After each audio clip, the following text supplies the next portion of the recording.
Welcome back to reader 4। तो आज हम जानेंगे क्लास 8 हिस्ट्री चैप्टर 1 का ये पार्ट 3 है।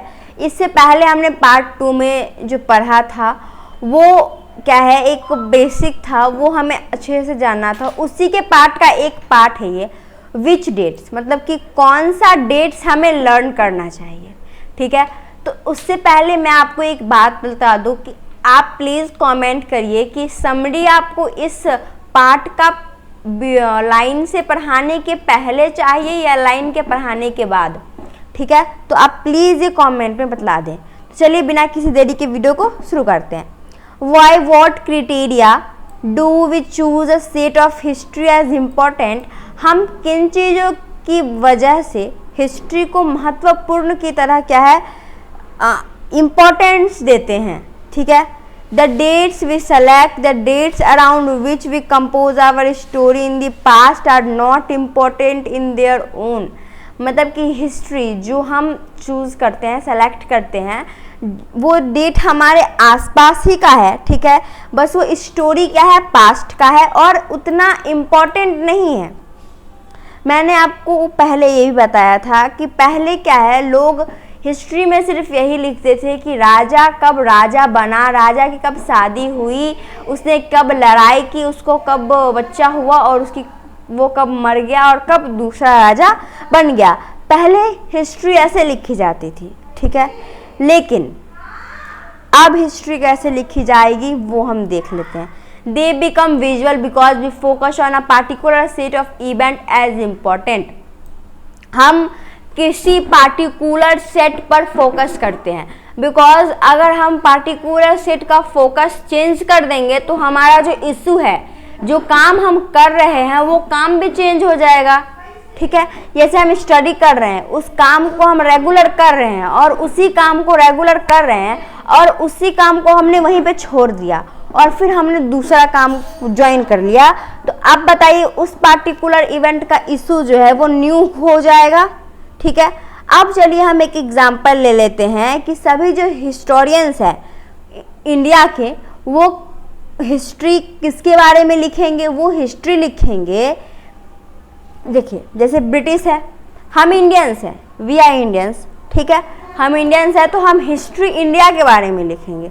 तो ब्रिटिश थे हमारे उस वक्त में, क्या है, ब्रिटिश थे, तो ब्रिटिश के वक्त में ब्रिटिश किसके बारे में हिस्ट्री लिखेंगे, हिस्ट्री लिखेंगे जब गवर्नर जनरल के बारे में। ठीक है, तो हम ये जान लेते हैं कि हमारा फर्स्ट गवर्नर जनरल कौन था, वॉरेन हेस्टिंग, और लास्ट वॉइस रॉय कौन था, लॉर्ड माउंटबेटन। ठीक है, तो ऐसे ही बहुत सारे गवर्नर जनरल के नाम दिए गए हैं, देख लीजिए कौन कौन है। Separate chapters we read about the dates. और हाँ, मैं आपको एक बात बता दूं कि हम वॉरेन हेस्टिंग के बारे में जानेंगे, लॉर्ड माउंटबेटन के बारे में जानेंगे, लॉर्ड डलहौसी के बारे में जानेंगे, कैनी के बारे में जानेंगे। ठीक है, इन सभी के बारे में हम जानेंगे सभी चैप्टर्स में। ओके, तो अब हम बढ़ते हैं आगे। तो चलिए सबसे पहले वॉरेन हेस्टिंग थे, उसके बाद Wellesley, Bentinck, Dalhousie, Canning and Lawrence, Lytton, Ripon, Curzon, Hardinge, Irwin. It was seemingly as never-ending successions of governor general and viceroys। ये सभी कौन थे, गवर्नर जनरल थे और वॉइसरॉयज थे। तो मैं आपको बता दूं कि फर्स्ट वॉइसरॉयज कौन थे इंडिया के, कैनिंग थे, और लास्ट वॉइसरॉय कौन थे, लॉर्ड माउंटबेटन। ठीक है, ये क्वेश्चन भी पूछ सकता है आपसे। आप देख लीजिए, all the days are history look willing personality to their activity policy and achievement. जैसे कोई हिस्टोरियंस है, वो ब्रिटिश गवर्नर जनरल के बारे में अगर वो हिस्ट्री लिख रहा है तो वो हिस्ट्री में क्या लिखेगा कि गवर्नर जनरल ने क्या काम किए, कौन सा लॉ निकाला, पॉलिसीज निकाली, कितना अचीवमेंट हुआ हम उसके समय में, वो लिखते हैं। It was as there was outside their lives that was important for us to know। इसमें बोल रहा है कि ये सभी तो बाहर के हैं, तो इस सभी के बारे में जानना हमारे लिए क्यों इम्पोर्टेंस है, क्योंकि कुछ कुछ ऐसे भी चेंजेस हैं जो हमें ब्रिटिश के द्वारा मिले हैं, लेकिन ब्रिटिश वो चेंजेस हमारे लिए नहीं लाए, वो अपनी बेनिफिट के लिए लाए। ठीक है, टॉपिक ये है, उन्होंने चेंजेस किया, लेकिन चेंजेस क्यों किया? अपने बेनिफिट के लिए चेंज किया, उन्होंने हमारी बेनिफिट नहीं देखी। ठीक है, अब देख लेते हैं, can we not write about history of the period in different way? क्या हम हिस्ट्री को अलग तरीके से नहीं लिख सकते? हाँ, हम हिस्ट्री को लिख सकते हैं।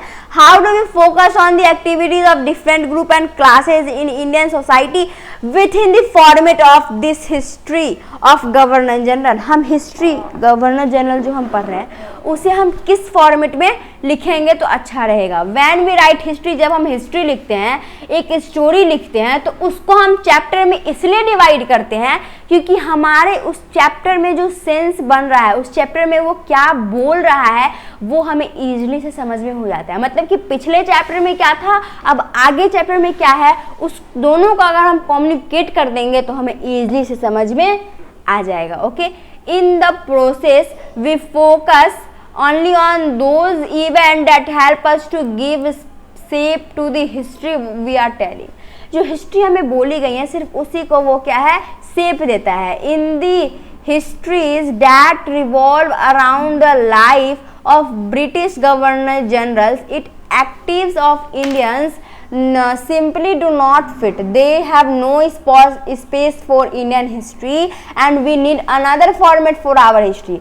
देखो, ब्रिटिशर थे उन समय में, तो ब्रिटिशर बोले कि अगर हम हिस्ट्री लिखेंगे तो हम गवर्नर जनरल के बारे में लिखेंगे, ब्रिटेन के बारे में लिखेंगे, लेकिन हम इंडियंस के बारे में हमारे हिस्ट्री में क्या है, जगह नहीं है।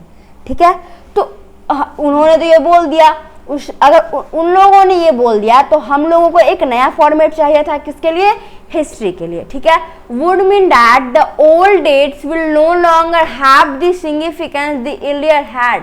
मतलब कि ये उतना भी पास्ट में नहीं है, हम अभी भी इसका हिस्ट्री लिख सकते हैं। A new set of date will become more important for us now. एक इम्पॉर्टेंट चीज़ मैं आपको बतलाना चाहती हूँ, ये जो लाइन है ये बहुत अच्छी लाइन है, इस लाइन को ना आपको अच्छे से समझना है। इस लाइन में मैं आपके लिए एक एग्जाम्पल लेके आई हूँ, एक एग्जाम्पल मैं यहाँ पे लिख देती हूँ, एक एग्जाम्पल। वो एग्जाम्पल क्या है देख लीजिए। आपका बर्थडे है, वो पार्टिकुलर डेट, वो डेट आपको ही पता है, आपको पता है आपके बर्थडे का डेट आपको पता है, लेकिन किसी और को पता होगा, नहीं पता होगा। पता होगा आपके परिवार वाले को पता होगा और किसी को नहीं पता होगा, क्योंकि वो डेट आपके लिए पार्टिकुलर इवेंट है, इसीलिए आपको वो पता है। वैसे ही दूसरे का भी है, लेकिन हिस्ट्री में कुछ ऐसी चीजें हुई हैं जिनमें डेट्स याद करनी पड़ती हैं, और वो हिस्ट्री को हमें समझना है, सिर्फ थोड़ा सा लर्न करना है, और वो है डेट। ठीक है, हम हिस्ट्री को खुद से लिख सकते हैं, पॉइंट बना के लिख सकते हैं। तो यहाँ पर क्या है, एक जो गवर्नर जनरल की पिक्चर दी गई है, ये हमारे फर्स्ट गवर्नर जनरल है। तो आप प्लीज़ एक क्वेश्चन है मेरे लिए, आपके लिए, कमेंट में एक आंसर बताइए कि लास्ट वॉइस रॉय कौन थे हमारे इंडिया के। ठीक है, तो अगर आप इस पार्ट का क्यूज चाहते हैं तो प्लीज हमारे चैनल को लाइक, सब्सक्राइब एंड शेयर करें। और हाँ, आपको इस वीडियो के प्लेलिस्ट में जाइए तो आपको इसका क्यूज मिल जाएगा, और डिस्क्रिप्शन में भी जाइए तो आपको इसके क्यूज का वीडियो मिल जाएगा। तो उसमें 10 क्वेश्चन होंगे, और उस 10 क्वेश्चन में से 8 क्वेश्चन आपके एग्जाम में आते हैं। तो आपके लिए सिर्फ एक क्वेश्चन है कि हमारा जो लास्ट वॉइस रॉय था वो कौन था, और फर्स्ट वॉइस रॉय कौन था। प्लीज कमेंट कर दीजिए। ठीक है, तब तक के लिए till then and stay watching to us our channel. तब तक के लिए धन्यवाद।